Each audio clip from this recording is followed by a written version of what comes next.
gunung lumpat ka batu nu pertama teh. Batu nu pertama muka nyana asup ka jero. Sanggeus asup ka jero nutup deui. Asup ka jero eta. Anak onta teh asup ka batu nu pertama ngaluarkeun onta. Iyalah nu bakal kaluar hewan ti batu eta di akhir zaman anu bakal nulisan manusia kafir mukmin kafir mukmin kafir mukmin dabah teh. Allahumma ya rafi'ad darajat Allahumma ya rafi'ad darajat Allah. Maka kaum Samud anu geus sepakat sameme ngayakeun pembunuhan onta teh ngayakeun undang-undang anti soleh. Bahkan sababaraha tokoh masyarakat anu iman ka Kangjeng Nabi Saleh dipanggil dijeburkeun ka penjara, digebuskeun ka penjara. Masyarakat teh diembargo ku pemerintahanna sorangan. Roda perpolitikan jeung perekonomian teh ngahajat teh disalurkeun ka masyarakat ku sadobe hasud. Lantaran Kangjeng Nabi Saleh loba pengikutna maka masyarakat teu meunang migu jeung nuturkeun ka Kangjeng Nabi Saleh. Perekonomian ku pemerintah sorangan dibatasi, ditarangkepan jelema. Bahkan isu nu geus santer Nabi Salehna akan dibunuh. Ya Allah. Nama jadi akalun saya titilah sekian puluh ribu ratus ribu masyarakat teh anu iman ka Kangjeng Nabi Saleh lumayan, tapi ente cara Kangjeng Nabi Daud teuing, ente cara Kangjeng Nabi Hud teuing. Nu iman ka Kangjeng Nabi Saleh aya 4.000 manusia. Deres mah deres ye. Deres. Tina sekian ratus ribu manusia nu iman ka Kangjeng Nabi Saleh 4.000 manusia. Tetap nyara maka junting di kuku mah ge iman bae. Bunuh masalah geus pokona. Nu penting ulama syahadat kula asyhadu an la ilaha illallah wa asyhadu anna shalihan rasulullah. Wah, loba nu dibunuhan masyarakat. Jadi horeng tiba heula lalakon gos kitu.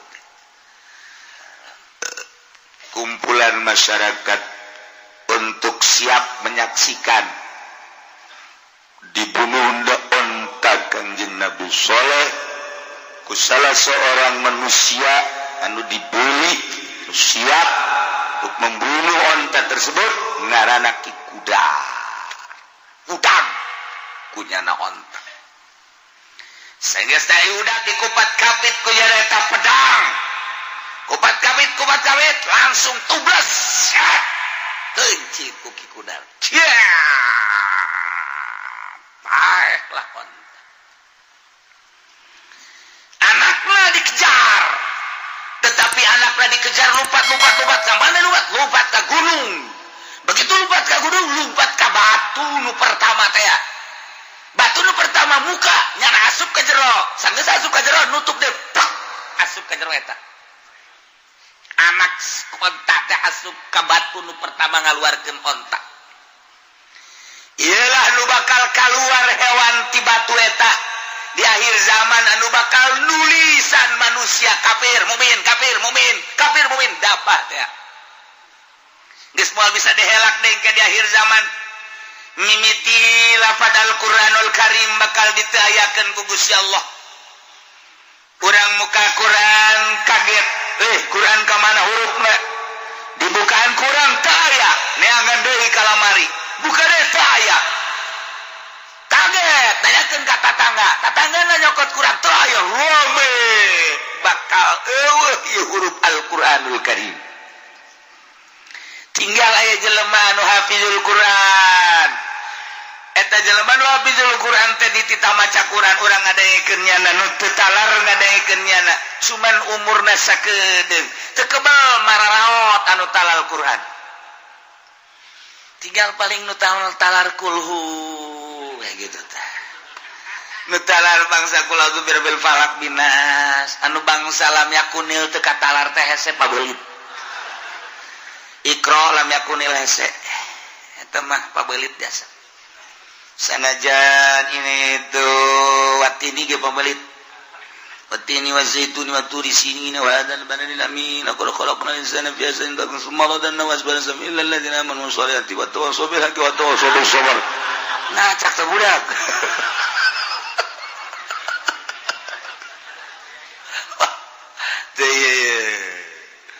geus atuh nu talar Quran ge nu bangsa nu tatalar Yasin tabarok bangsa di maotan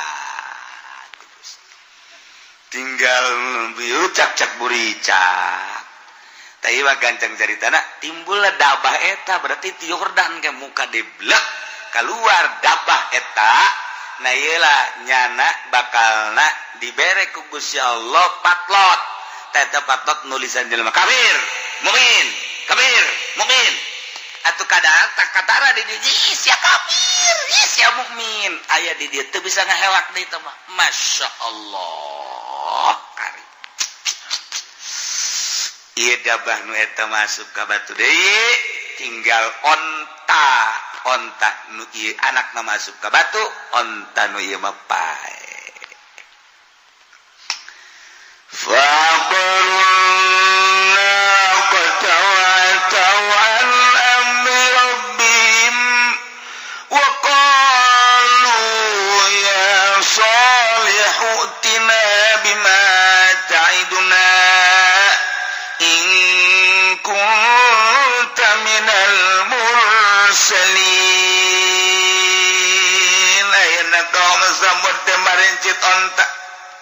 atas nama kaum Samud padahal nu mencipta maki kudar dengan perintahan kaum Samud rame-rame terutama para malawi yakni tokoh-tokoh pemerintahan pembesar-pembesar di negara eta harita dipaehan laku ki kudar wa taulalacut kaum Samud anam rabbihim tunda perintahan pangeran untuk kudu-kuduna dirawat dimulai diamankan endahan dibuang kawarahna kaum Samud luar biasa terpercaya karena karasulan jeung kanabian kanjeng Nabi Saleh alaihi salam bahkan wa qalu ngaromongna Saleh itina bima ta'iduna in kunta minal mursalin datangkeun coba ka kami kabehan ye jaon geus dibunuh nu cak siak cenah mun dibunuh bakal datang siksa itina datangkeun coba siksa bima ta'iduna janji anjeun teh ayo ikut kabilah mursalin mun bareng memang benar-benar mursalin datangkeun siksa naon ayo ambo ya Allah ya Rabb cek kanjeng Nabi Isa cek kanjeng Nabi Saleh tamatta'u sok sesenangan mana dalam rangka 3 poe deui bakal datang siksa Saleh lalabawa omong kuari bae kuari datang 3 poe segala naon lah pangeran bodoh amat ambo cek kanjeng Nabi Saleh tetep bae pan gaula mautusan Gusti Allah maksudna diantarekeun datang ka 3 poe lamun taya perobaan 3 poe kakarak datang siksa deuk dikumakeun cakaona deuk dikumakeun kieu cek kanjeng Nabi Saleh dina 3 poe tengke urang deuleu perkembanganna isukan isfarat wujuhum bakal kararoneng wajah deleba isukan berubah wajah bakal koneng dina poean kadua ihmarat bakal beureum poean katilu fil yaumi salis iswadat hideung tah geus poean katilu hideung poean kaopat kakarak turun siksa deulekeun ayo jangan ulah ngomong meleh ngadenge sia siksa coba isukan koneng teu beungeut kami Jinlah sajeroning nang tangan ka kanjeng Nabi Saleh naku Gusti Allah titah kaluar ti negara Yordan. Wahai Saleh, mane berangkat jeung pengikut mane aya sabaraha bae. Diperkirakeun aya 4.000 manusia loba harita sok berangkat keluar ti dinya. Dik disiksa cek Gusti Allah ku aing. Bakawarah ye manusia kamana abdi kudu berangkat Gusti Palestin. Jadi eureun di Palestina cicik lamun geus datang ka Ramlah Palestina maneh berangkat ka Suriah ka ditu amankeun lantaran anu bakal digoncang teh nu bakal disiksa lain eta bae sababaraha daerah berangkat gerak ka Palestina di Palestina sapoe dua poe berangkat ke Suriah. Kanjeng Nabi Soleh langsung pidato para umat kaula nu aya di negara Yordan nu jelas di Petra di dieu jeung di ditu di Madain Arab. Kaula hanya memberikan informasi bahwa siksa tilu poe kaharep bakal datang, maka kaula dek ngajak kanu iman ka kaula instruksi ti Gusti Allah urang teh kudu berangkat ka Palestina siap-siap kuari kere wah jelema nu iman bebeh nuturkeun Kangjeng Nabi Saleh Yordan Palestina deket jasa urang lamun ningali ieu Yordan ieu Mesir ieu Palestina di dieu teh aya Aqabah tilu negara urang kadeuleu bisa urang aya di tungtung Yordan kadeuleu Mesir kadeuleu Palestina kadeuleu lampu-lampuna katingali ieu Kanjeng Nabi Saleh kita berangkat tadi dinya set ka dieu nyebrang ka Palestina daratan teu lautan daratan berangkat kabeh masyarakat Yordan leh di kamarana leh ngungsi emang aya naon bakal disiksa iraha opat poe kaharep isuk bakal koneng banget isuk kadua beureum katilu hideung osok macem-macem meleh tiba heula ge jana teh karar itu atuh beureum aja teh berjamaah kabehan ieu mah bakal babe mah deuk disiksa leh sok lalamunan teh sok teman-teman amat leh teh kami mah berserta anu iman ka kaula jeung ka Gusti Allah kami neuk berangkat aya sabodo atuh deuk berangkat mah kami nadahan di dieu siksa nyaho coba tapi lamun kami teu disiksa wah sial dibunuh we gimana bae ayana kami geus mempersiapkeun manusia-manusia anu bakal ngabunuh maneh ayo berangkat Kangjeng Nabi Saleh ka Palestina lempang dirinya ke Palestina teh jadi deket sanajan deket ke pandari lempang mapan meureun 4.000 manusia anu iman mah teu lain setik waktu datang kaisukan bener masyarakat pina beungeut na kararoneng kabeh sini tunjuk beungeut sia koneng sia ge koneng emang aing koneng koneng ngaca tuh itu koneng ieu karoneng kabeh bungut koneng tias kabeh ulah-ulah bener ya si Soleh ya ekos karariam aja omongan ngeceknya nih cenah poean ka hiji koneng ieu bener ya sana para rias ge tapi jangan percayalah orang ulah wakalan ulah kepercaya kadenge kabar berita ka Kangjeng Nabi Saleh bahwa beungeut-beungeut umat nu aya di Petra teh kararoneng tuh berarti jadi ya siksa kajen kumaha gitu Kangjeng Nabi Saleh na kan geus jeung iman masyaallah poean kadua bareng kulit manusia sini tunjuk sia beureum bobeh rame di negara Petra teh rame harita teh ieu urang bareureum kieu teh pan meureunanan cek si Soleh teh cenah bakal datang siksa mimiti karoneng ngaju bareureum ieu urang geus kieu kumaha apa iman bae gitu ka Soleh aya penasehat hukum Yusril beureun ulah waka iman atuh tunggu sapoe deui cek Soleh teh sapoe deui ulah waka rajing atuh urang gengsi kudu iman mah tuh atuh gengsi ontak geus dibunuh ku urang Solehna bakal dibunuh ku urang ada urusan siksa-siksa ieu tahan bae siksa naon sih coba diatur urang lah sapira siksa meureunanan paling ge meureun datang batu kerikil-kerikil atau angin-angin atuh urang muntah yang bae sih penasehat hukumnya hebat jasa nu ngaulah-ulah kana iman bener Dato iya bener ulah datang ka iman atuh padahal hate mah kabeh eta masyarakat ieu bener kajian hukum ge Soleh bener ieu poe Masya Allah harideung banget harideung mah ngarobrolnya berarti orang isukan siap disiksa ieu bener soleh ieu kumaha tuh ieu urang siap apa disiksa apa iman mah ieu gengsi kudu iman ka Kangjeng Nabi soleh mah orang gengsinya anak geus eueuh deuk kumaha coba ieu geus kieu ieu urang lah coba yang nyaho isukan deuk kumaha coba datang ke PK4 mulai oyag-oyagan taneuh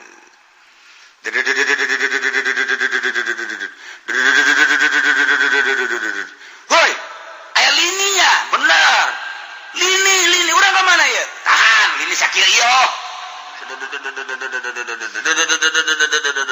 di luhur galedeg wow takidung bedug jama ge kos kitu mah kilat sing burinya jegar sing jalegar galedeg sing jalegar bayangkeun ku urang-urang kakarak aya galedeg hiji duh bae ge sakitu poharana budak leutik mah sawan budak gede ge hajuna ke pamajikanna tuh dipegat-pegatkeun tama sawan kadinya pelampiasanana sing burinya jadi di luhur teh kilat jeung galedeg dihandap digoyang-goyang ku Gusti Allah eta bumi teh ya Allah ya Rabbi jelema terus lompatan ka kaler ka kidul kawetan anu tabrakan nyana jeung nyana jeger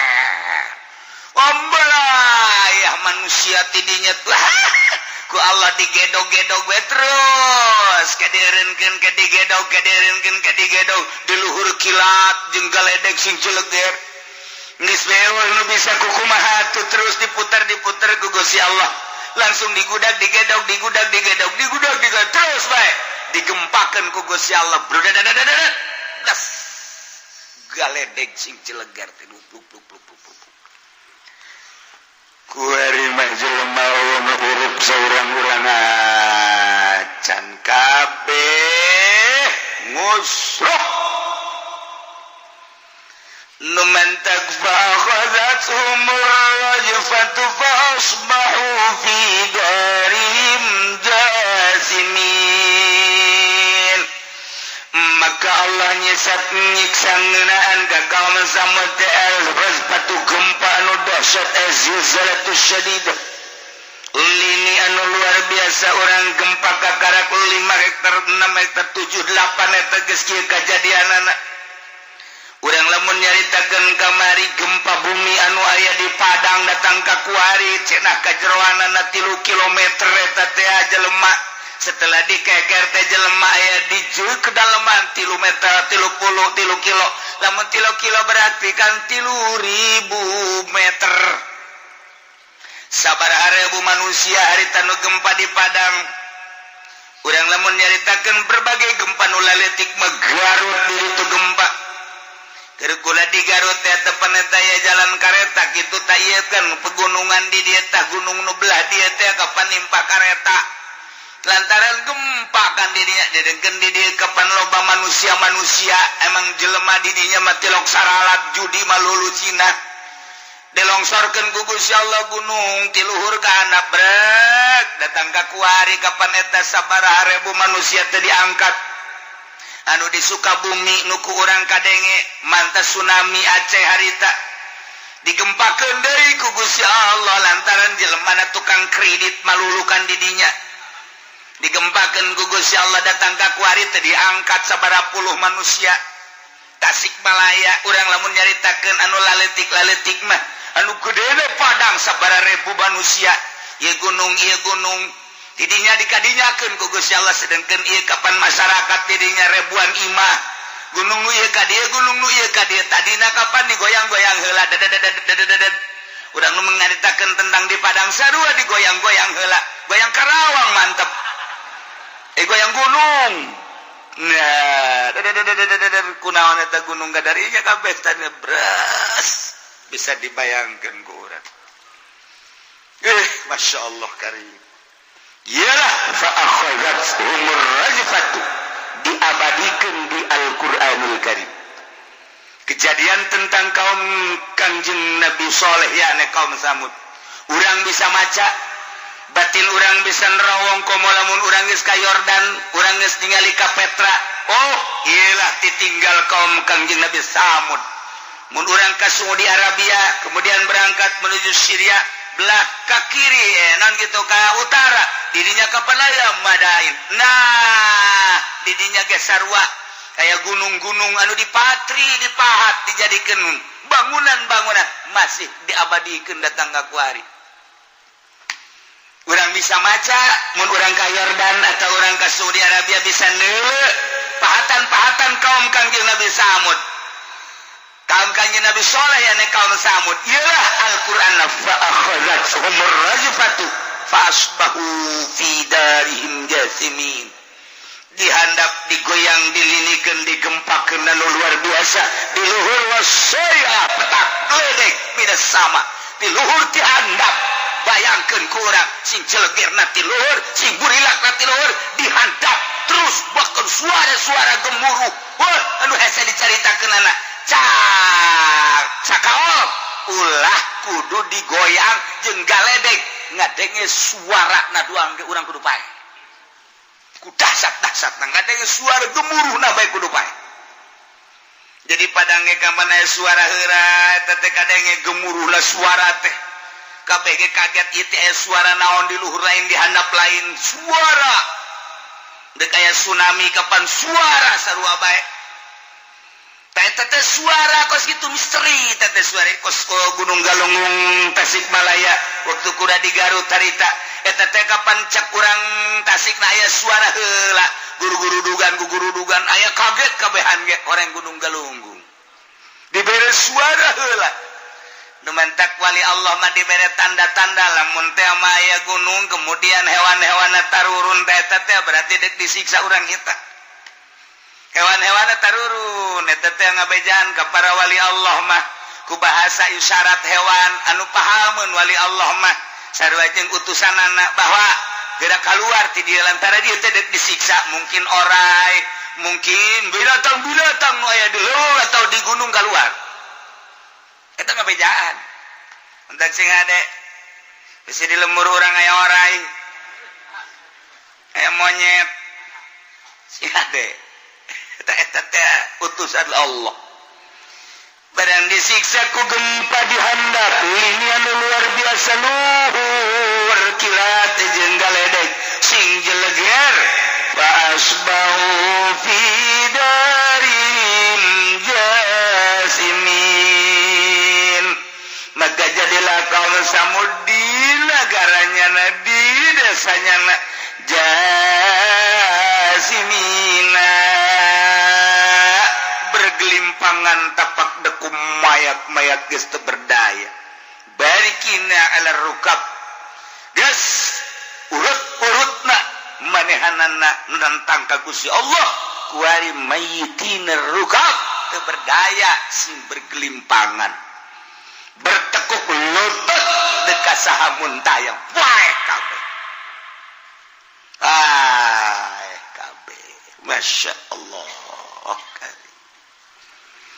kos gitulah masyarakat jeung umat anu nentang kana mujizat tentang ka Kangjeng Nabi Shaleh khususna ku ari ge lamun urang nentang ka Kangjeng Nabi urang atuh moal teh ku Gusti Allah disiksa ngan disiksa na ku Gusti Allah cepolan-cepolan urang di Tasikmalaya Gunung Galunggung kemudian kamari tsunami Aceh di dieu ge Pangandaran ditangakeun deui tsunami kemudian atuh kuari di ditu di Padang gempa bumi Sukabumi Cianjur Garut terus loba-loba di Banten ge atuh aya seetik ieu teh mere pepeling ka urang kades ya lamun teu nurut ka Al-Qur'anul Karim diludeskeun ku aing cek Gusti Allah untung masih kene aya jelema anu ibadah ka Gusti Allah ikhlas tanpa pamrih anu ti penting hudang mandi kacai tadarruk ka Gusti Allah aya kene nu maca Quran tengah penting ngalengis ka Gusti Allah zikir ka Gusti Allah cacak geus nu kitu ningali kehidupan kuari. Masya Allah dedengean urang di berbagai sektor korupsi, di berbagai daerah pemalingan, di berbagai penjuru pemabokan, di berbagai daerah perzinahan. Ieu kan ngaranna ngundang tsunami, ngundang siksa. Geus teu daek ngadenge ka ucapan kiai, teu ngadenge ka Al-Qur'anul Karim, di mana bae kuari mah mabok, zina, maling, korupsi. Pemalingan nu kamari mah urang ngadenge sakadar maring HP jeung sepeda ningkat kuari kana motor. Mending lamun jelema teh dibunuh deui silih bunuh kuari mah pamalinganana gara-gara dibeulem. Kemudian kuari mah nu malingna gatuh geus dibunuh deui bae. Aju kuari ka mobil deus, mobil anu jarore mah. Mobil bagus dipaling kene bae, termasuk angkot ge dipaling bae kunyana. Angkot dipaling, truk dipaling. Ieu mah kuari mah jadi pamalingan kabehan. Urang adenge nu maling ngeri kuari mah kaluar ti peuting sorangan geus teu wani lantaran berhadapan jeung pamalingan pestol pan kuat. Dah ieu jadi nagara naon di urang teh. Masyaallah karim. Lamun jana ngomong, "Hei, sia kunaon maling bae?" Ulah loba ngomong. Ya, urang mah maling sakieu. Teu di luhur miliaran. Oke nya, sakana teh. Aing mah maling motor ge udak-udak aing nyana. Ngaling urang teh dikukumahakeun. Saha? Si eta. Coba ngomongkeun si eta saha? Bejakeun lah kono eta. Eta jeung berekan pamalingan gawe. Ya Allah ya Rabbi. Ya fasbahu fi darihim jasimi. Kuari manggeus ambalaya bangke-bangke berserakan puluhan ribu ratusan ribu. Kanjeng Nabi Saleh lagi saya di Palestina kemudian berangkat ke Suriah. Idina ku Gusti Allah kita berangkat dari ka Yordan kita ningali kayaan umatna. Jeung kita cara ricing deui eta mah sakadar menghindar tina siksa doang. Maka Kanjeng Nabi Saleh teh ceramah deui wahai dulur kabehan bahwa urang teh instruksi ti Gusti Allah kita balik deui ka ditu ka Yordan, kita cicing di Yordan bae tetep berangkat deui di Palestina. Gitu nanti Suriah ke Palestina datang deui ka Yordan. Deket sih kan deket-deket gitu antar negara kuari. Baheula ngahiji kan. Baheula makan Yordan Mesir ngahiji. Ngan sakadar aya Palestina doang, Palestina Mesir tah eta aya. Ada Israel Mesir eta mah negara kuno tembel. Enu kuari mata bangsa Dubai Abu Dhabi, kemudian Yordan eta mah negara anyar. Sagara Kuwait eta mah anyar. Pemisahan. Nah, orang ieu mah jadi ke negara anyar. Baheula mah hiji bae. Tawat Mesir, belah itu Israel. Suriah Sam. Baheula tah mah negara kuno tah zaman Kangjeng Nabi Ibrahim Sam. Syria. Nah, Kangjeng Nabi Saleh balik deui. Umat diajak kabeh sebanyak 4.000 cek Kangjeng Nabi Saleh. Urang deuleu coba ieu tatangga urang kawau urang leluhur urang nu kamari nang tangan kana siksa Gusti Allah. Urang titah balik deui ka ditu supaya berangkat deui. Begitu berangkat datang ke Yordan. Masya Allah karim jelema geus bararau. Nu ngaringkuk bae ki aya anu kitu geus potongan manusia paehna ieu macem-macem nu mendak fa asbahu fi darihim jasimin. Aya anu ngagoler, aya nu nangkarak, aya nu nangkup, aya anu diuk, aya anu woker ki macem-macem nu ngarengkot.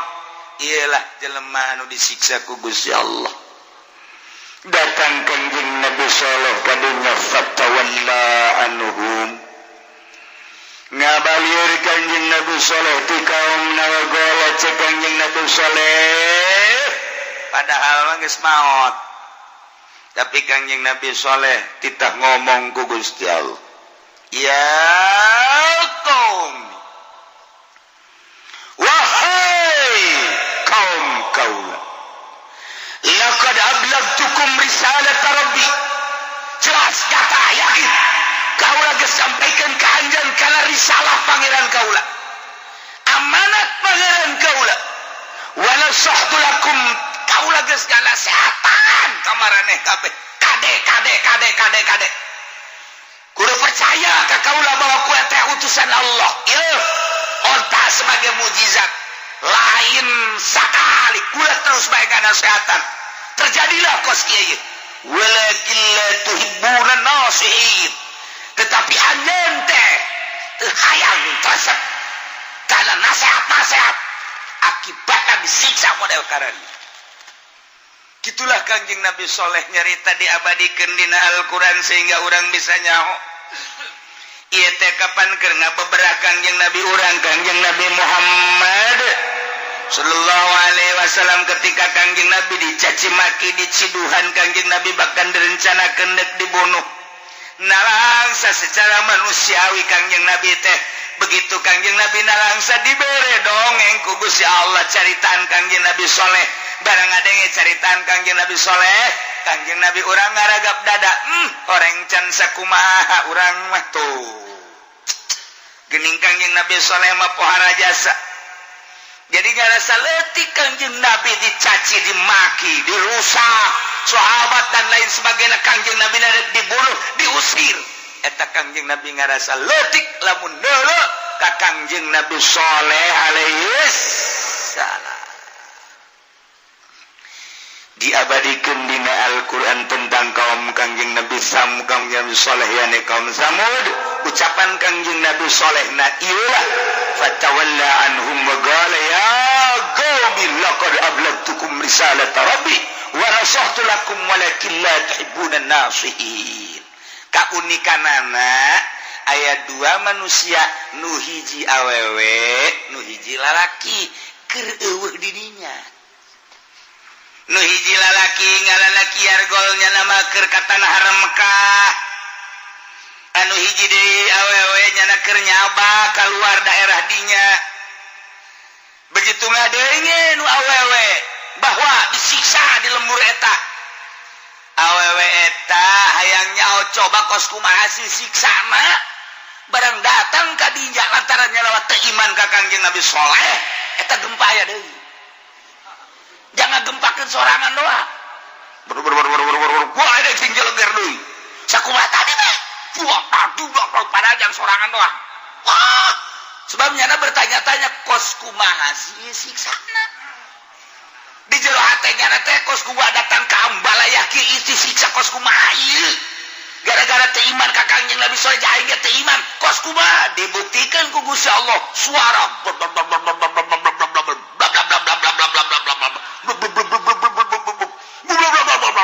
wah si jeleger tubang wah goyang dihana berapa tinggal Kiargol nu keur aya di tanah haram Mekah nyana ngadenge bahwa ieu dua negara disiksa hiji di Arab Padain nomor kedua Padain Soleh nomor kedua di Yordania nyana hayang gegeraan bae balik ka ditu hayang neuleuh sarua jeung nu tadi di kos kumaha cenah eta siksana coba aing hayang nyaho padahal mah nyana lamun cicing bae mah di tanah Mekah atuh aman nyana moal paeh tah urang mah make padahal mah nah naon ge urang mah sok make padahal mah bae padahal tuh geus moal bisa geus aya qada jeung qadar Allah qada adalah pelaksanaan Gusti Allah di alam itu qadar ketentuan Allah kuari ngahiji qada jeung qadar moal bisa aya anu nabrak kana takdir sanajan urang bertadbir usaha urang kukumaha ge moal bisa ngarobah kana takdir Allah subhanahu wa ta'ala urang mah hanya bersyariat doang talamun urang cek inget kadinya tuh geus takdir beuh eta budak tabrakan cak aing ge tadi beuh teh si budak rarasan aing bakal tabrakan tah budak lamun henteu kenceng mah meureun moal tabrakan teu bisa kitu henteu bisa kitu tetep bae emang geus di dinya meureun ajalna kajian kukumaha ge mun teu bisa kokoseran indungna aceng teh gara-gara naik motor cak mah ge ulah kenceng-kenceng beuh lamun aceng andai kata teu kenceng mah meureun moal paeh tuh urang mah aya andai kata bae mah tetep bae teu bisa kayak geus takdir ti ditunda kos kitu ya aing sebenarnya mun baheulana teu kadinya mah meureun moal kawin jeung si eta nya jorenya beke gara-gara aing ngaju cicing di dinya ka baheula teh diajak ku babaturan aing ka daerah itu hanjakal teu bisa kitu emang geus kodok nanti ditutulisanna bakal kawin jeung si eta atuh teu bisa geus bae ku ari mah maning bersyukur bae geus jore urang usapan jorena batu cincin ge jore jadi herang batu cincin menang meuli di dinya dipuri jaza waduh hideung digosokan coklat setik digosokan mogal penting atuh herang atuh pamajikan urang ge kurang dielapan urang dibagus-bagus atuh herang majikan urang ieu mah tun mantak henteu kadeuleu bagus teh mah kos batu cincin diantep jeung garogek pandian ke orang pemajikan ka dia sia ku aing dipandian gari benar enggak ku aing dek diusapan ieu aing meuli penggosokna tuh gosokan 5.000 aing meuli ya pandian ku urang diuyab geus pupukna ulah hese-hese geus pokona mah make eta teh naon garang-garana baheula mah pare teh sapu pare dibeulem ya kan kumaha ieu membukun ti anak cak urang teh ieu beres disabunan mah diais urang memajikan urang aju urang eta kuari digosok sat-sat panpa iya berang atuh lain herang ledeh ieu mah sapoe dua poe bameulikeun urang parfum nu bagus atuh naon gitu ngaranna wedak ieu mah wedak keli bekel yang hutang di kalina kan dek gelis kumaha atuh bedak keli tetep parang ti dampal dikabeungeutkeun keli mah parang ti dampal dikabeungeutkeun teu beres atuh nah nu bagus emang nu kos kumaha kieu dalah kolot baheula meuli di pasar kemis anu baru leunteu eta di caian eta nu hebat mah tah mah kieu leuwih parah tah mah kos kitu mah baheula mah aya di pasar kemis tu baru leunteu datang ka imah aja di caian angel jasa eta ka ieu ngarana jatuh jasa Pak menang di Gunung Karang masalah tah mah meureun bisa pakai badut cincin eta lamun kuari mah eta parfum ngaranna terus dipakai sawak-awak mandi aju digosokan daki benang kabeh eta baheula mah aya kos kitu eta nah jadi sengit awakna beulikeun ku urang baju nu bagus anu rapi melilipan anu hideung-hideungan Masya Allah tuh urang ieu dipandang ku urang jas ieu geus dibagus-bagus ke jajore bae heran ieu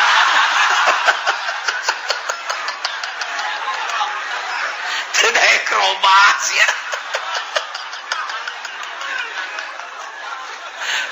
ngan rada deres bae kuari rada aya luis ya ieu bae digosokan ge rada aya luis jadi maksudna aing mah wasiatnya teu disaha-saha kan eta mah kamari ieu mah mun ku aing dibawa ke kondangan aing babaturan aing ngomong eta saha disaha deui eta pamajikan sugan teh pembantu tah aing ngadenge kos kitu tah ih saya rada luis kuari mah tetep urang ngurusan atuh diurus urang sia mah awak ieu kan rada gede ajur rada pendek geus aing meulikeun nu bude jasa ieu jadi berarti kan hampir kos barong lah sia ieu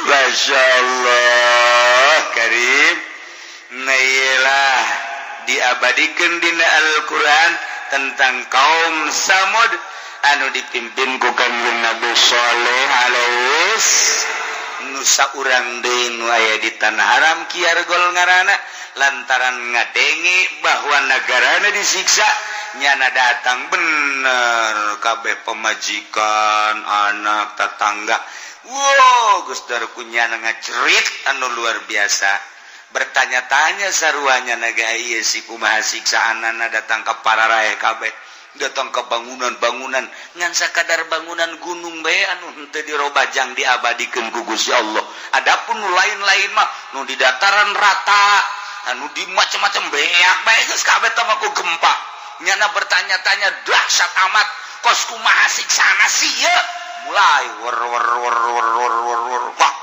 naon ieu cek nya ieu mulai goyang-goyang ih kieu puji si goyang kieu naon ieu meureun siksana ieu kos kieu meureun kos hijat teu sabaraha wah di luhur mulai kilat mulai wah gua ledek sing cilegan jang maehan sorangan doang lantaran bertanya-tanya kos kumaha siksana sih maka ku Gusti Allah dibuktikan disiksa deui model kos kitu mendegang yang Nabi begitu berangkat jeung para sahabat ti Wadil Qura terus melalui Madain Soleh Kangjeng Nabi memehna dongeng ta ieu teh kaum-kaum Kangjeng Nabi Soleh nu baheula disiksa ieu teh Saudi Arabia ieu Madinah terus ke belah ditu ka Kaler ti Kaler tidinya teh aya Wadil Qura ti Wadil Qura nanti kita belok ka kiri tidinya aya pegunungan ngaranna eta pegunungan teh pegunungan Madain Soleh Kangjeng Nabi nyaritakeun ieu ti Wadil Qura tatang ka ditu hade urang ulah aya anu lalagaan hiji nomor kedua ulah aya nu aplen-aplen kudu dicepetkeun sebab ieu daerah siksa baheulana mulai cek Kangjeng Nabi berangkat dicepetkeun kuda ge dicepetkeun teu meunang aya nu aplen dinya sebab ieu daerah siksa Allah baheula ulah sok nanyakeun kos kumaha siksa cek Kangjeng Nabi lamun nanyakeun siksa kos kumaha awas wow datang ka nyebrang ka arah Kangjeng Nabi stop anda pentangkal kormat etalah gunung-gunung nu tadi kurang kaliwatan di belah dieu ti Wadil Qura tadi etalah kaum Kangjeng Nabi Soleh kaum Samud nu disiksa sahabat ngap-ngapan aduh cek nya hadena cenah urang ieu henteu aplen dinya mun didinya aplen bakal disiksa deui bae mentek ulah urang ka Gunung Galunggung kos kumaha siksana Gusti sia kena siksa ka jeung kumaha di dieu ulah urang ka ditu lelempangan ka mana misalna ka Aceh rek tsunami di ditu ulang ngayalkeun kumaha si tsunami datang sia kena tsunami sorangan sia ka jeung kumaha gampang bae Allah mandek nyen tsunami sanunya susu awewe digudekeun aju keluar cai mah wah disemprotkeun taek na tsunami nya nang Allah babak kawasa nyen tsunami tina susu ya Allah ya Rabbi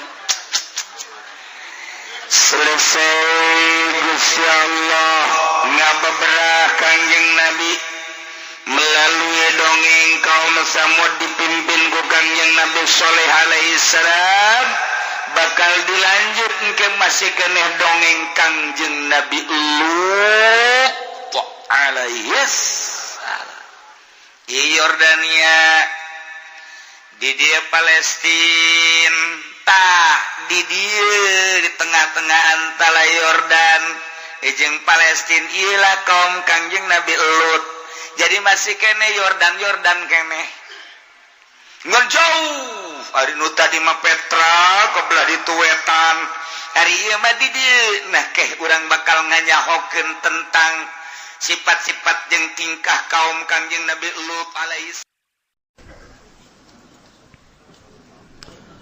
أعوذ بالله من الشيطان الرجيم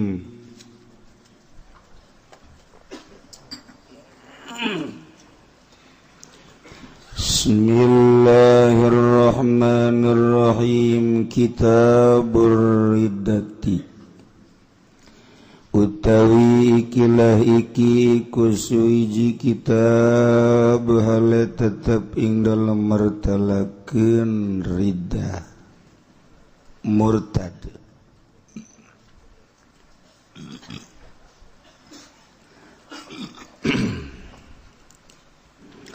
ya utawi riddah qat'ul islami biniyatin aw qawli kufrin aw fa'li iku pegata Islam kalawan niat atawa ucapan kufur atawa pagawean kufur biniyatin kalawan niat kufur atawa ucapan kufur atawa pagawean kufur.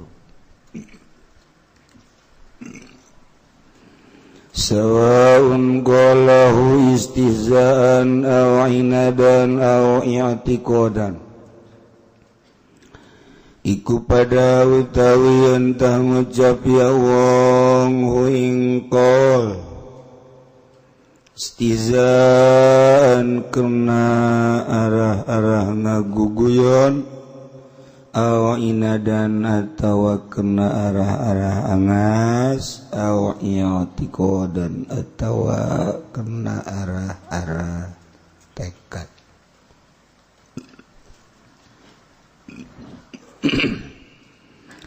Faman nafasani maka utawi sapaman iku nganapiakeun yaman asania ing kang ngadamel awi rusula atawa ing pirang-pirang utusan au kadzaba atawa ngagorokeun yaman rasulan ing rasul au halala atawa ngahalalkeun yaman muharraman ingkang den haramkeun bil ijma'i kalawan ijma'. Ngeunaan mawa kitab macurat coret. Pokona asal curat coret bae. Ainu teh mau kitab papan molongo. Bongan sa teu masantren atuh. Tengah rugi-rugi karep. Dibere umur, dibere waktu, jag-jag, kaju teu masantren. Rugi 12. Kazina kaya zina awaksi atawa sabalike perkarayane halala muharraman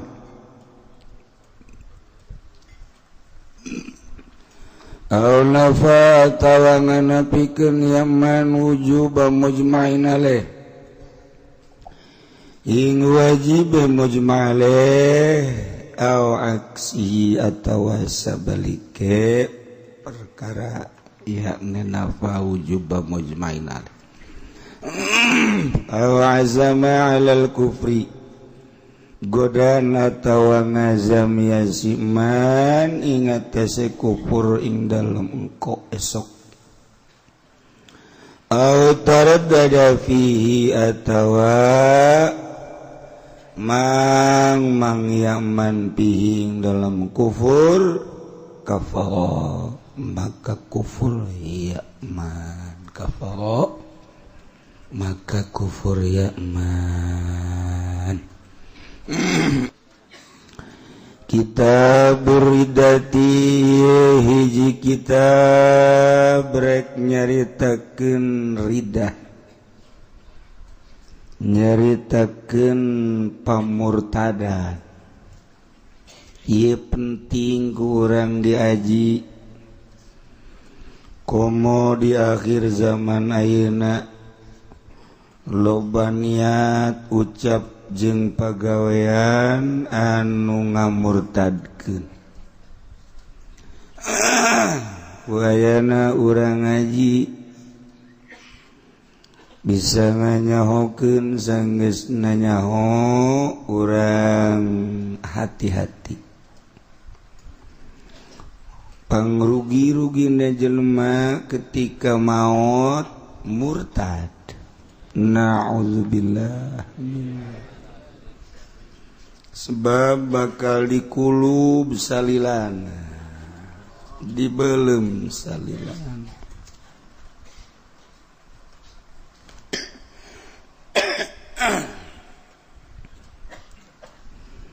Ari kitu mah teu murtad sanajan tilok salat mabok terus baik cara tatangga urang atau anak urang Na'udzubillah min dzalik. Korupsi terus baik, maling, zina, tapi iman ke Allah, iman ke Kangjeng Rasulullah Muhammad sallallahu alaihi wasallam. Sanajan di kulub dibelem datang ke geheng jadi areng aya harpa. Ya bangsa 100.000 tahun lah.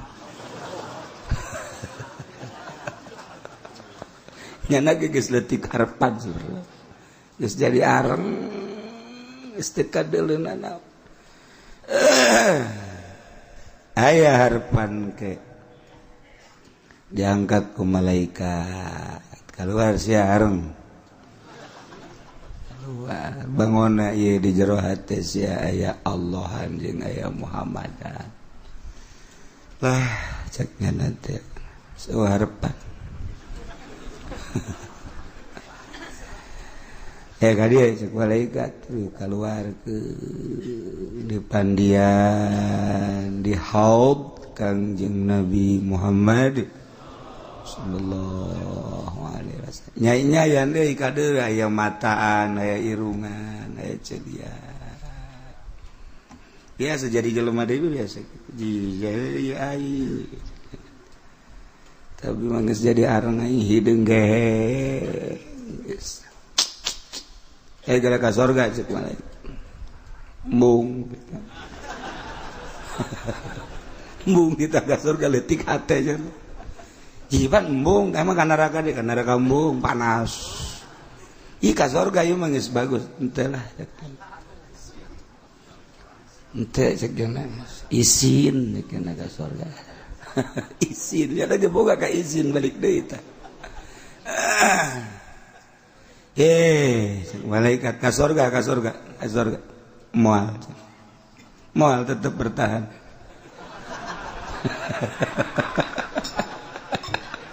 Kita ka surga embungnya na isina injek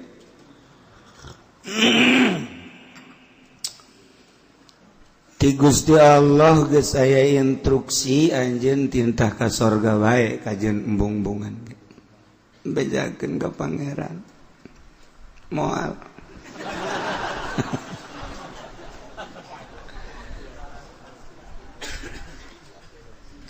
cak Allah malaikat tanya nu mantak teu daek ka surga kunaon? Tanya ku cenah. Cak Allah cenah ieu ditanya nu mantak embung ka surga kunaon? Ya, jageun atuh. Nu mantak embung ka surga pasti geus pinuh di surga. Nyana meureun pikiranana bangsa Puri Jaya gitu. Alam Sutra bangsa gitu.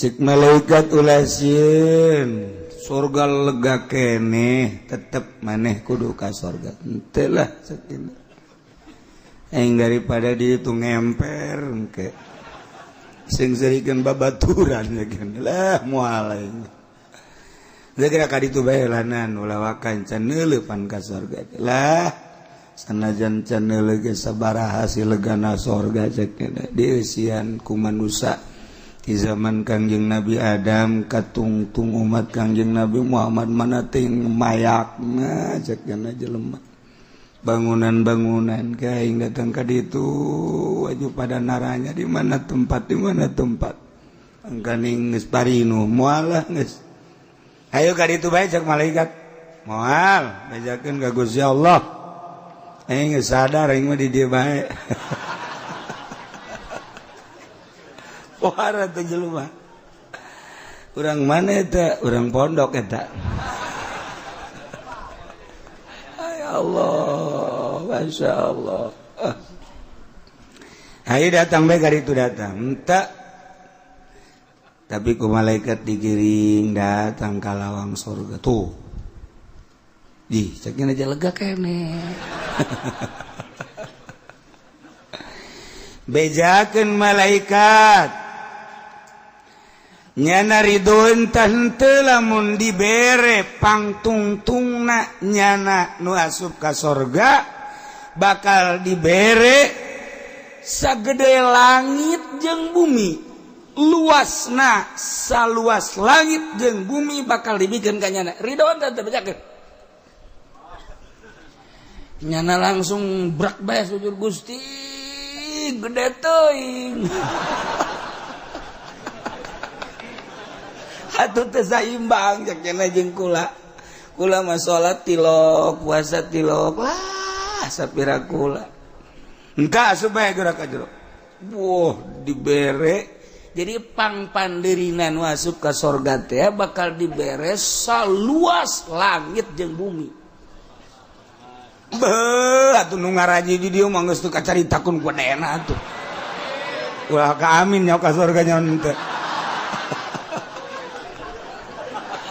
geus optimis jasa burung masyaallah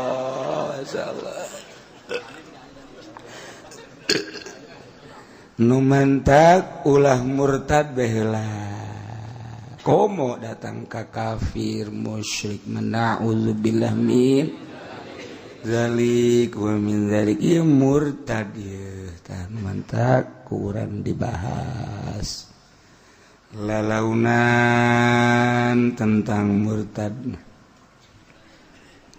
naon ai murtad deridah teh rida cek lugat ma arruju' an syai' ila ghairihi babalik tina hiji perkara mengkol kanu sejen ngaranna ridah eta mah pokona mah asal keluar tidinya menghadap kanu sejen murtad eta nu kitu garana jelemana murtad tatadina nyana teh bogoh ka sarwiti urang Cikupa geus jang dipasini erek neruskeun cintana ka pelamunan ka Serang tah batu dik dilanjut ke pelaminan belah dieuna nyana neuleuh deui aya si sarboah ada beda cenah ieu mah potonganana geus nyana indit ti sarwiti kuari neang sarboah jalinan nyana jeung nu anyar murtad eta itu murtad eta kos itu karena murtad mantak sarwiti teh salah si murtad sia alasan eta murtad cek lugot kos kitu cek bahasa narik tina asal keluar tina asal kanu kadua atau kadua naon bae eta keur carita bahasa ieu ngan ieu mah lain rek ngaji bahasa da rek ngaji teh ngaji syarat ngaji bahasa mah mun urang deuk ka Arab karak urang ngaji bahasa mun deuk ka Amerika urang belajar bahasa Inggris yes jeung bae mah jeung no kudu nyaho minimal eta yes no you hungry yes please it. Okay, yes. Enggak entah. Pasti tak bayar. No. Minimal 2 tak. Asal tita dahar yes, tita bayar no. Moal kebal di penjara tuh jelema. Urang deuk ka Arab kudu belajar bahasa Arab. Deka Jawa atau bahasa Jawa orang mengkonon memang kudu bisa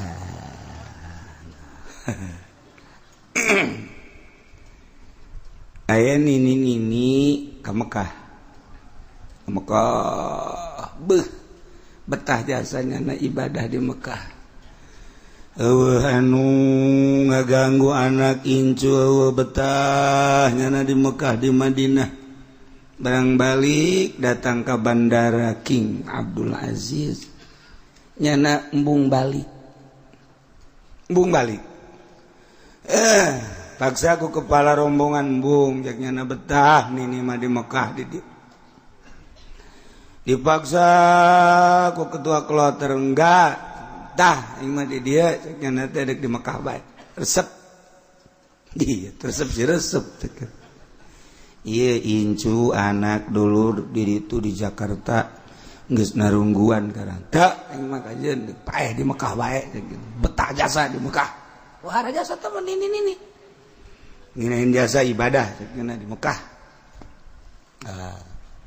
atuh teh naon cek ketua kolektor para rombongan kabeh geus ridho lah ini di Mekah bae mah masalah jadi Indonesia ge geus teu pati mangfaat cek gimana teh geus esdek di Mekah itu naon sabodo bisa ini bahasa Arab ente nah balik dibikin ke orang Arabnya eta kepala kloter mau orang Arab tah ing meren ini kasih eta emang nyana teh kudaon bisa aja embung balik nyana ka ditu ka Indonesia yang di dieu bae wow, cak orang Arab lumayan ya. Parawan gen ini no problem cak. Mafi muskilah cak. Wah, tidak ada kesulitan guys, penting malah. Cak nanti bikang bae. Orang Arab pan kos gitu. Oh, jelema embe ge ditumpakan orang Arab.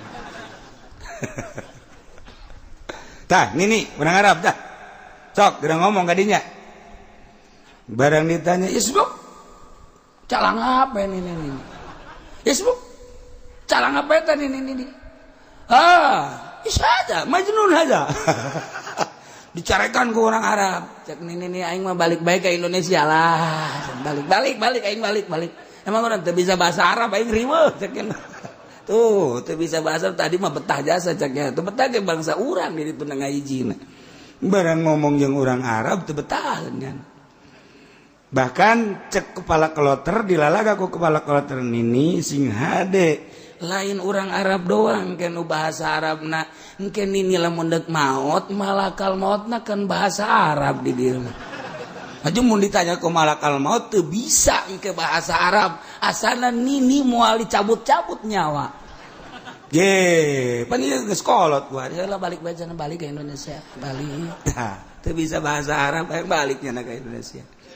Tuh ada cerita bae barang datang ke Jakarta bojong incun hadena cuman ini bisa balik emang kono tadina mambung balik orang Arab garalak kira di ditu eta nini teu bisa bahasa Arab kuari ge urang nu ka markah teh kuari mah tuntunan bahasa Arab manasik 90 ka ditu mah dia di tukangna ya tuntunan bahasa Arab rapi aju lalaunan diajar bahasa Arab ngeunah kuari mah ngadaradak nanaonna ngadadak mentak tepat nyaranaheun syarat rukunna munggah haji beda haji nu baheula mah barang balik ti Mekah teh ya jadi ngajagaan haji na pohara nu kuari mah masyaallah menang lulumpatan berjamaah di Masjidil Haram datang ke Indonesia no padahal mah imahna deket jasa ka masjid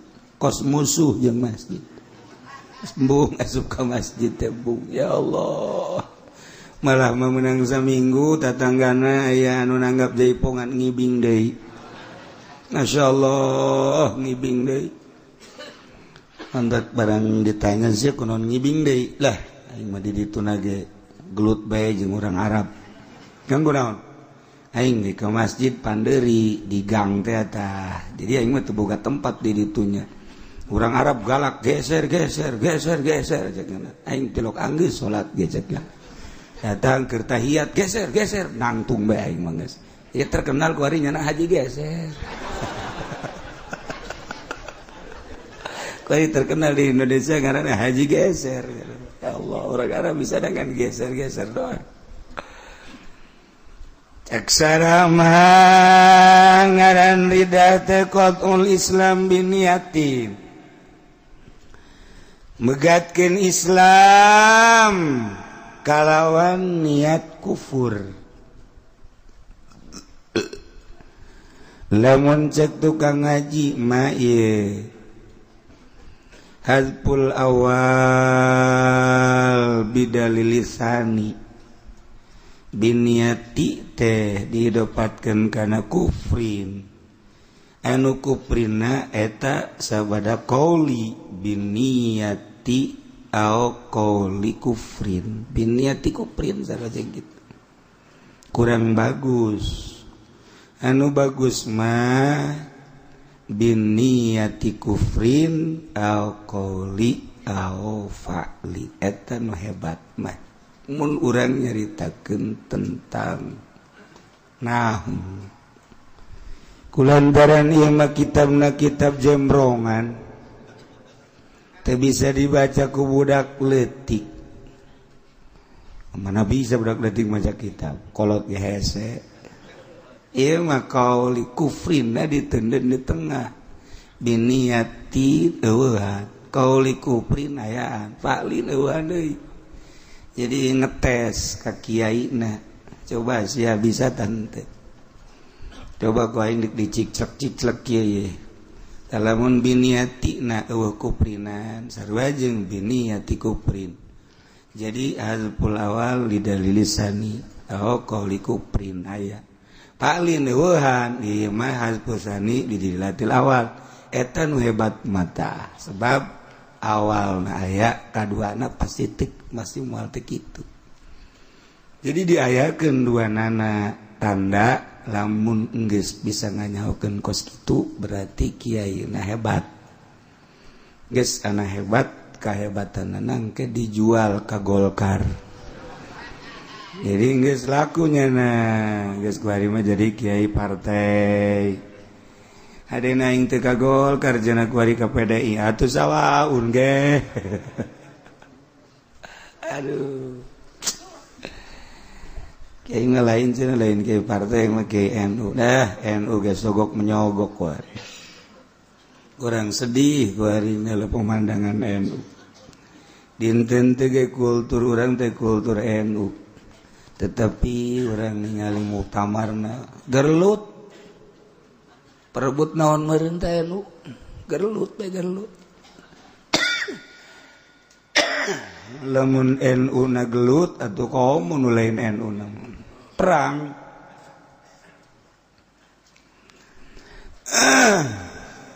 qatul Islam biniyati kufrin megatkeun Islam kalawan niat kufur au qauli kufrin atawa megatkeun Islam ku niat kufur atawa ucapan kufur au fa'lin atawa pagawean kufur tilu tah ngajina lalaunan we sebab yang ngaji ridah lain ridah orenganan dia mah dek batuk meureun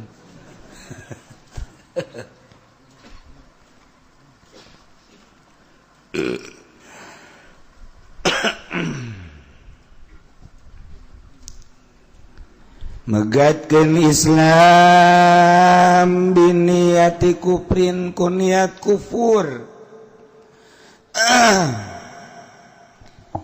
Kizaid teh agamana agama Islam bagus hebat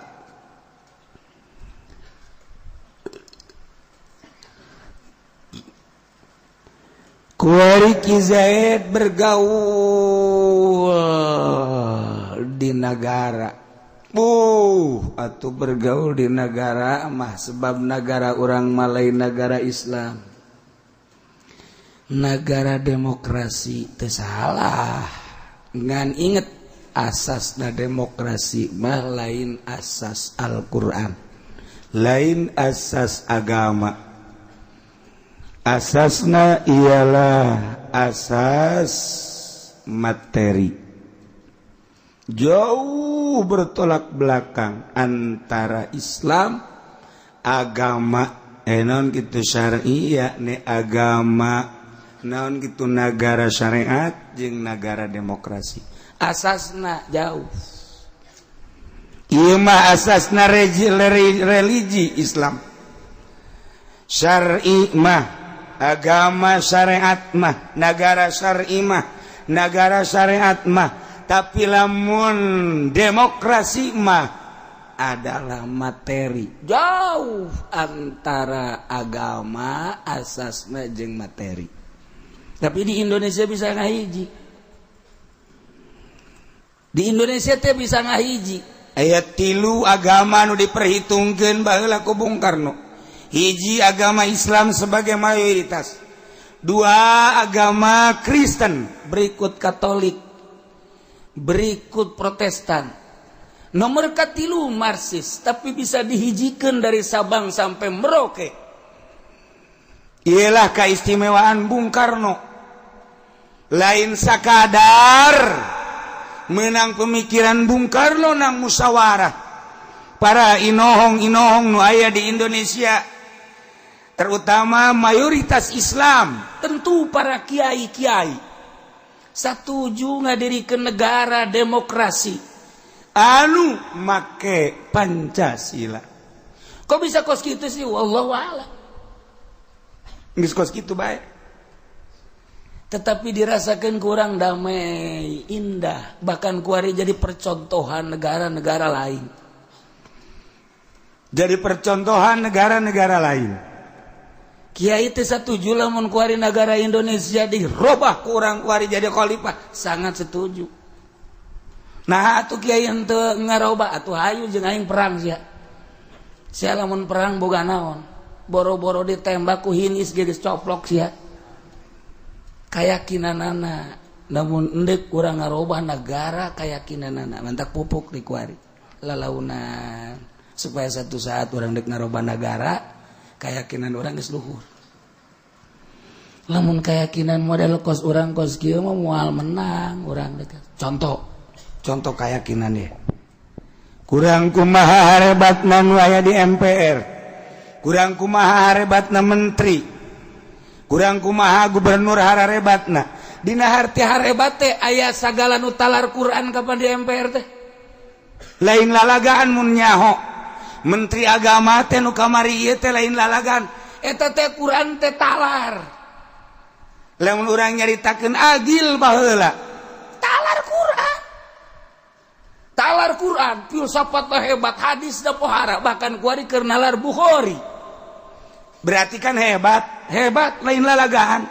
Tapi kunaon eta Quran nu hebat, hadis nu hebat, wah kitab dibacaan akhir hayat jabatanana. Tah nu di luar teh nyaho, heuh. Lebongana ngajina ngawuduk bae, Sabaraha penggede anu disel talar Quran, talar hadis. Berarti kan ilmu teh teu ngajamin boro-boro di akhirat, di dunia kene kos kitu. Quran ditalar, di dadana aya Al-Quranan, di dadana aya hadis Bukharian. Ketika berhadapan jeung duit miliaran, Quran hilang. Quran eueuh nanaonan, hadis eueuh nanaonan, nu kadeuleu eta. Percis kos bangsa kiai tukang ceramah. Ini kos kitu. Siapa seri, kos aja yang serikeun. Pan aya jelemana di dieu ulah seserian. Aduh ya Allah.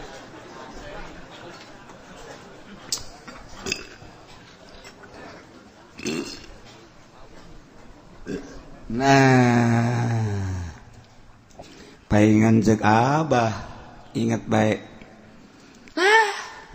Teka bita abah mangadengi jelema pinter. Teka bita abah mangadengi nu talar Quran. Teka bita. Ih pan. Masa sih abah teka bita cakate? Teka bita aja abah majina jelema palalim terjasa aja katalar Quran. Teu saya tika-tika acan. Ku lagi heran. Ajun kumaha nu kabita? Nu ikhlas. Tah lamun geus ikhlas kakara. emang bupati nu talar Quran atuh kok nu pinter mah Bupati Garut aceng-aceng emang teu pinter lain lalagan maca kitab ngadorolang tetapi kapan nyana mondok masa antren di teralis eta kan berarti tuh mantap ulah kaget urang lamun dulu kepinteran seseorang ulah kesima urang ngadenge bangsa dokterandes ngadenge profesor ngadenge doktor coba tes heula keikhlasanana lamun geus bisa ikhlas kakarak urang bisa nyembah ka nyana tapi can ikhlas maning hitutan brut beres nah ulah tuh pinter ge ngajakan ya negara Indonesia emang teu palalinter nu jengkel negara boh urang nyaritakeun hadis jana leuwih bisa nyaritakeun ayat nyana di luar kepala nyaritakeun politik pohara jasa ekonomi lain lalagan tapi panambruk ke Indonesia negara lu terbesar di dunia korupsi alhamdulillahirabbil tuh anis nyebut alhamdulillah sakitu ku aing geus ditosran ge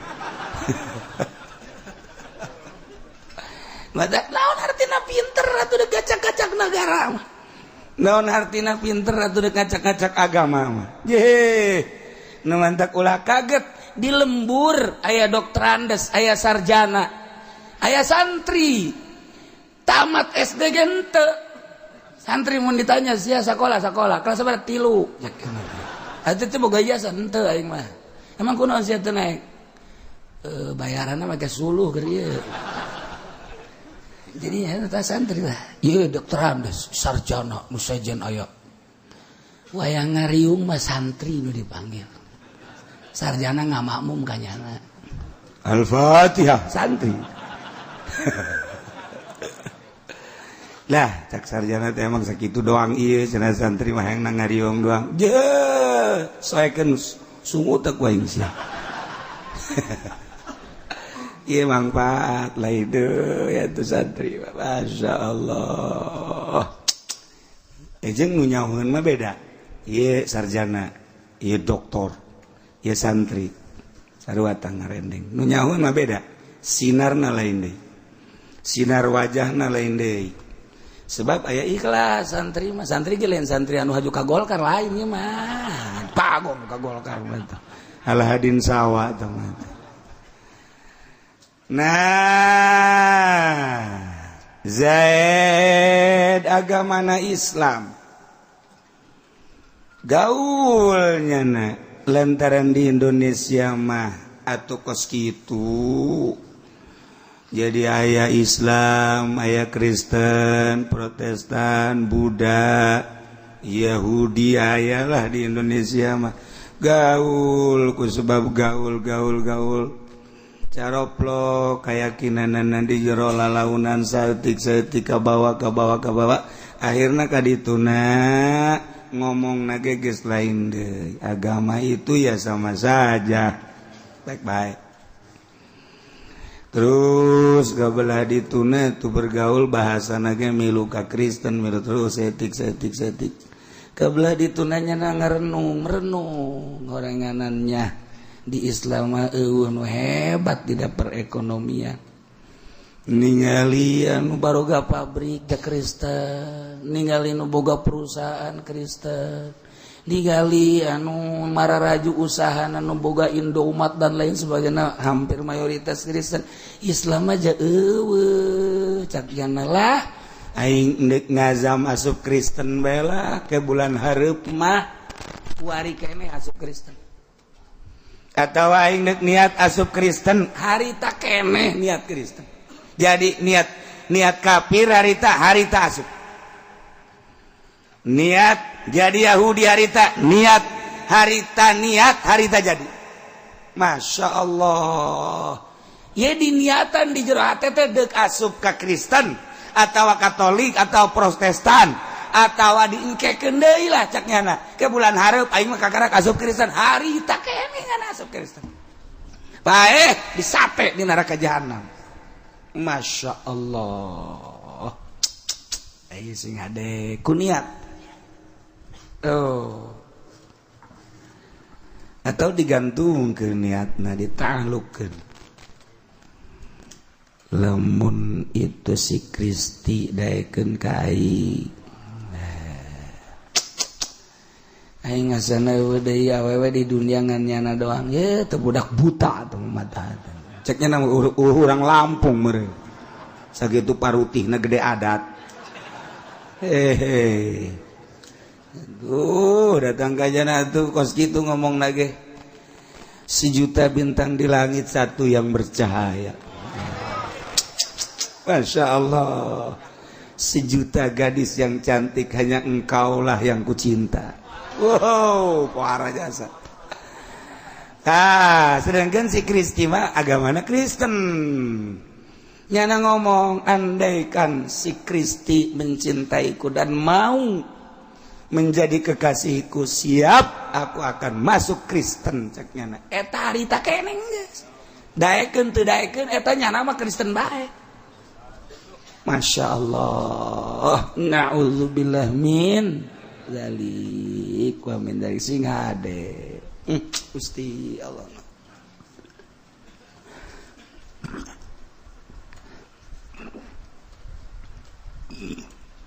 Ternyata di Indonesia teu kudu sa Indonesia.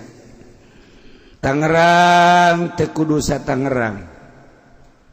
Horenganan di sababara lembur aya anu ngudag-ngudag awewe kemudian awewe na Kristen nyana sisi lalaki suka agama Kristen.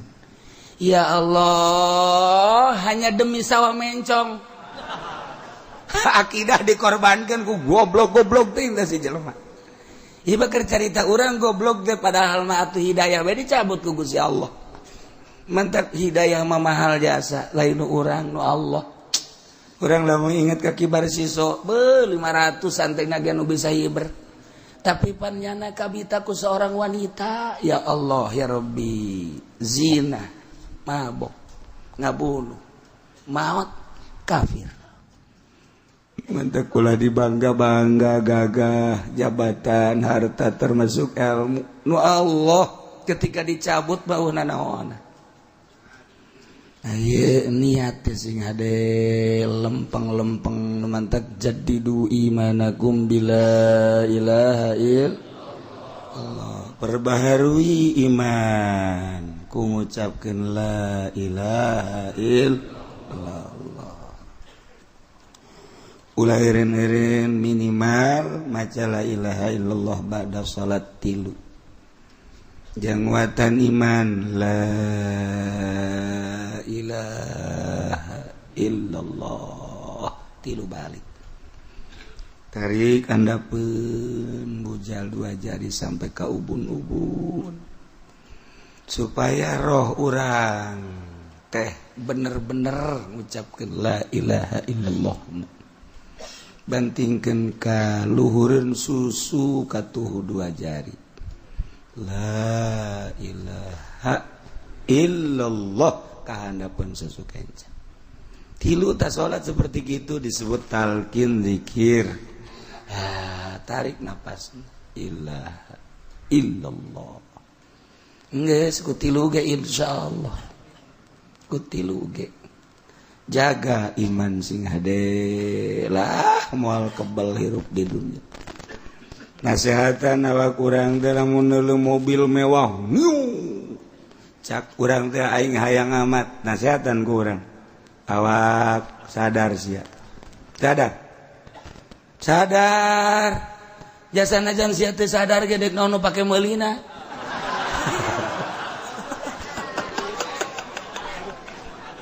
Tuh kan jadi tenang urang. Atuh jualin sawaja eueuh. Gunung nu dijual eueuh naon mitoha dijual ku sia. Sadar. Tenang jadi. Masya Allah. Eta lamun urang bisa nganasehatan diri urang bantep hirup mana sehat lah awak. Memewahan ting atuh di dunia ieu ja bakal ditinggalkeun sakedeung deui ge bakal paeh tuh kamari ge tatangga paeh teu dibawa segala rupa ge. Ge atuh geus ge bakal paeh ketungguan di akhirat. ulah sok yang senang di dunia urang mangke di akhirat boga sorga eta ge mun ka sorga teh Nasihatan Allah karim rapi Masya Allah sih ada niat kufur berarti langsung jadi kufur niat Yahudi jadi Yahudi niat asup Kristen jadi Kristen niat jadi Buddha asup Buddha sing hade niat urang termasuk azam urang beda niat jeung azam ai niat mah qasdu syemuk taronan bipali ari azam mah qasduhu wa tarakhu anhu jadi ngamaksud ngan engke berarti ngazam ngan sarua ngazam niat dina urusan kakufuran mah tetep bae kufur baik Masya Allah sing ade tanu mantap hati-hati niat urang azam urang Gusti Allah nu agung di akhir zaman maloba dedeulean jeung dedengean mantap kurang-kurang nama sing gelenceng ke di akhirat ya mantap lalaunan perbaiki keyakinan urang terus kena rapi urang mah keyakinan teka karak datang ka wujud kidamba komo khalafa lil hawadits kiamu binafsi wa daniyat kudrat terhadap ilmu ayat eta bae artina wujud ayana teh kidam teh hartina tiheula teh mimitina Allah mah bako teh hartina langgengna Allah wa tungtungna ngan sakadar sakitu urang makan bahasa tauhid teh henteu nyulusup ka jero kolbu jadi karasa ngeunahna tauhid urang mah teu ngarasa ngeunah tauhid lamun jelema geus ngarasa ngeunahna tauhid mah moal aya ngarasula ka Gusti Allah henteu kumaha bae ge ngeunah sebab urang sok ngomong wabil qadari khairihi wa syarrihi minallahi ta'ala kabeh ge teu kudot Allah bagus ti Allah goreng ti Allah rasupkeun ka jero hate kabeh ge jati Allah bakal ngeunaheun geura dibere sugih ngeunaheun dibere susah ngeunaheun sarua ti Allah dibere sehat ngeunaheun dibere gering ngeunaheun sarua ti Allah ngomong sacayut kamu kira-kira aduh gerak dibere ti tajong bagi serekanan batu urang tajong goblok batu teu neuleuh sia ka aing cak batu emang aing teu ngadenge emang aing ngira neuleuhna sia goblok deui cak batu tolol sia teh katabrak sapeda gitu sia bener bae ka ditu katabrak ku sapeda nah eta badak si hade urang kok kitu bae encan datang ka jero saha teu nu geus datang ka jero teh eueuh deui nomor hiji rajana Kangjeng Nabi urang Kangjeng Nabi Muhammad sallallahu alaihi wasallam kabelah dieuna para khulafaur rasyidin kabelah dieuna para aulia-aulia Allah terus wali-wali Allah nu mantak urang zarah ka para wali teh ulah sok mentana naon zarah ka wali ieu mah zarah ka wali pun tak penta wali aduh abdi teh minta dimajukeun usaha emang pangeran nyana wali atuh abdi teh coba bae ya usaha lah ieu asana bangkrut amat lantaran di kepemerintahan Jokowi mah jadi kos kieu dua perkara abdi menta wali hiji pajukeun abdi mun abdi teu maju Jokowi na jungkelkeun Gusti kan siapa kos kitu mentana eta teh salah ulah kitu atuh geus bae mamenta Gusti abdi mamenta teh ka Gusti ieu zarah ka wali teh ahli Gusti anu geus bisa ibadah capretan abdi atuh Gusti kana ngeunahna ibadah sakumaha ngeunahna ieu nu dizarahan ku abdi jana mah geus bisa tawakal nya mah bisa sabar nya mah bisa qanaah nya mah geus deukeut jeung Gusti abdi ge hayang cara manehanana tah zarah ka wali mah kos kitu. Jadi supaya urang teh bisa nuturkeun nyana Zarah lah mau pemimpin zarahna ge kubloon deh pemimpin ayo kayak dipangmentakeun ka ditu kayak ditawasulkeun ku kula geus pokona hayang naon ge tulis bae geus dirinya tulis kula nu ngalaporkeun ngan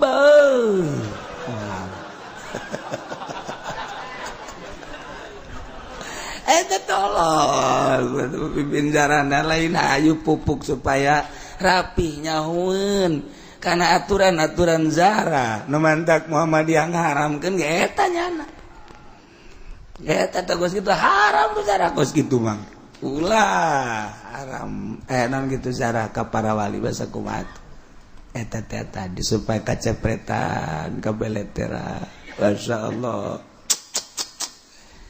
ieu urang lamun nyaritakeun tentang jelema anu geus panceg niatna boga keyakinan etalah para wali-wali Allah Subhanahu wa taala. Urang gulak-gilek. Kuncina mana? Kuncina dedeleuan mata teh geus kudu ulah resep kana dunya sakitu wae. Lamun mata masih kene resep kana dunya gulak-gilek wae kajen kumaha. Kajen talar Quran, talar hadis, kajen teuing jana geus bahsul masail. Tapi mata resep kene kana dunya golak-gilek bae. Kamari Muktamar NU aya 3 panitia. Panitiana 3 di Jombang. Hiji panitia muktamar asli. 2 panitia gadungan. 3 panitia akan kedatangan presiden. 3 ente mah teu memperhatikan muktamar we. Aing mah duning ibah bae ge nyaho. Saya kiai nyaho na menang ti mana tuh? Ulah memilu ka aing. Saya masih aing main. 3 panitian. 3 hiji muktamar asli. Panitia muktamar asli. Nomor kedua panitia gadungan. Nomor katilu panitia akan kedatangan RI 1. 3 panitiana. Nu panitia asli eleh ku panitia gadungan. Lantaran panitia gadungan mamawa tas gede. Tas gede. Disatukanin nyana aya tas. Kabeh kunyana didatangan. Siap henteu. Aya nu dibere 50 juta, aya nu dibere 30 juta, saurang kiai. Kiai kan jarago ngajina. Anu geus di otakna teh aya bahsul masailan. Quran aya di otak. Hadis aya di otak. Tetapi hasilna 70% kiai narima karena pamer eta duit. Kukula dibejakeun sote, geus hancur-hancuran ku. Ye mang kumaha gitu. Kadenge kurang anu nyawanan aing jeung sia mah. Nyawan aing. Coba buktikan kiai nu merean duitna ngobrol jeung aing. Dek lompat ka mana sia? Dek lompat ke mana? Ayo ngaku sia. Disesuaikan sungut sia ku aing. Ieu maksudna naon? Rusak jasa. Quran aya di nyana. Hadis aya di nyana. Yo basul masail jarago. Nu mantak dibubarkeun ge hampir dibubarkeun. Emang naon? Duit main. Ieu nu mantak agil sirat deui nu anu terpilih duit nu main. Baheula matas basul masail. Mantas muktamar NU di jero dada, di jero otak aya bahsul masail, mawa ilmu, kuari balik muktamar. Nu ditugakan teu nyaho anu di luar. Ieu naon dimaksudna ieu? Inget ka Abah deui bae, kula maca tadi. Aing mah teu kabita, bisa ngaji, jago ngaji teu. Nu kabita ge ikhlas, tah kadadehekeun we tadi celi. Mun sia bisa ikhlas, geus. Jadi jelema mun sia can bisa ikhlas can jadi jelema. Mantak datang ka kuari kula teu berusaha supaya ikhlas abe jelema marere duit ka kula. Sial jasa. Orang hese tak ikhlas. Aduh, masyaallah kan. Nomor kahiji, nomor kadua eta abah mah ulah sok ngadahar duit ti pamarentah. Tarima mah tarima bae cekel ku sia. Aju ka manakeun? Ulah baomong. Aduh. Aji pending geus kieu bae aya keneh eueuh.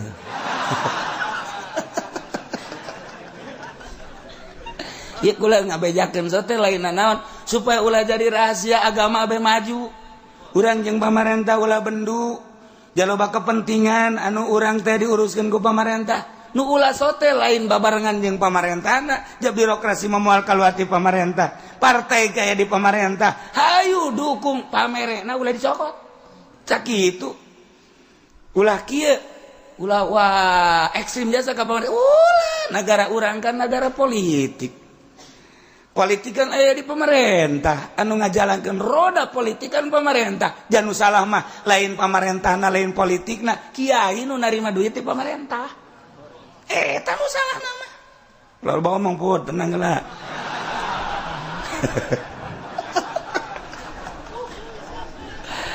besi pajar ekstrim kapan atuh Numantel kula mah jeung lurah wararau, jeung camat wararau, jeung bupati lain bupati Tangerang bae, gubernur loba jasa nu wau, bahkan jelema nu di luhur ge nu dipunclot. Atuh wow, bahkan aya nu pernah mere duit teu ditarima loba saksina henteu ulah. Kan nyana maksa, manyal maksa bae kudu bae, terima pokokna. Terima kukula bener nganyana jang ka masjid moal mali ka masjid ke. Moal masjid dia moal ulah duit pemerintahan di masjid dia kecuali pribadi. Lamun narima geus sabaraha miliar masjid. Ulah ieu mah endek ngaji beta endek ngaji mere tatarina endek 100.000 gede teuing. Asupeun deui cokot 50 gede teuing. Akhirna mah 500 mau nyata geus gadeuleuk.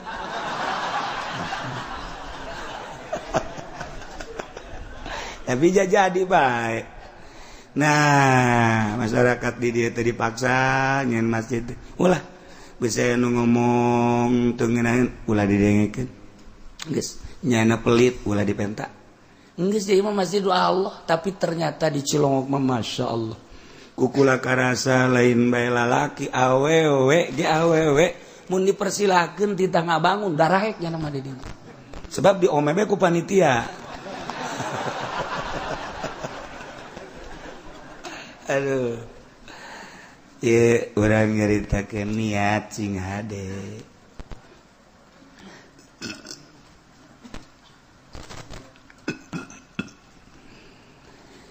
Jadi jelema anu geus bisa niatna mantep, hartina mantep boga kayakinan. Yakin teh aya nu datang ka ilmu yakin. Ilmu yakin mah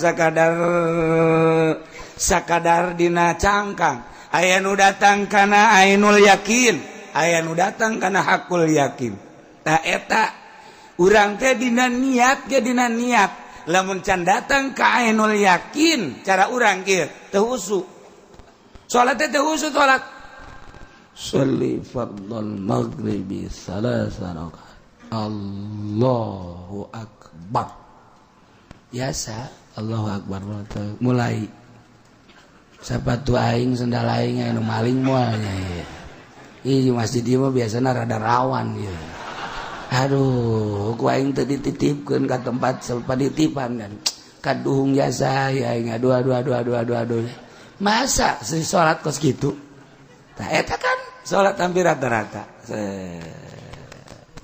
Bismillahirrahmanirrahim aya boga duit bangsa 3 juta deui kabeuli motor tah dengan 3 juta hese jasa ya dengan 3 juta aduh benta ka bapak teu dibere ku bapak aya 3 juta ieu keur salat motor nu aya di jero hate lain Allah nu aya teh sapatu nu aya teh sendal nu aya teh kendaraan nu aya teh jabatan kunaon eta niatna kakarak cangkang doang ngaranna ilmu yakin kakarak datang ka ilmu mah kos gitu udaran. Tapi lamun geus datang ka ainul hakul yakin ainul yakin be mulai husu aya husu ngeunaheun salat Allahu akbar keagungan Allah bakal katempo keagungan Allah bakal kadeuleu keagungan Allah karasa bahkan gerak dirina ge lain perasaan nang nyana na ngagerakeun Gusti Allah kakarak dirinya aya husu ngeunaheun biasa dina benak di otak aya Allahan, di dada aya Allah. Terus kabeh aya Allah. Geus kajian kuku mage geus ngeudaheun bage. Nginahin salat teh aya reungit geus teu karasa, reungit moal karasa sebab Allah Maha Agung. Sapira reungit geus teu karasa. Wang reungit di dia teh geus teu karasa biasa bae. Urang mah pun salat teh pabelit jeung reungit. Allah wali maghdubi alaihim waladdallin. Cek urang teh reungit sia jasa ngaganggu ka aing sia. Aing pindah bae kitu ya salat. Reungit.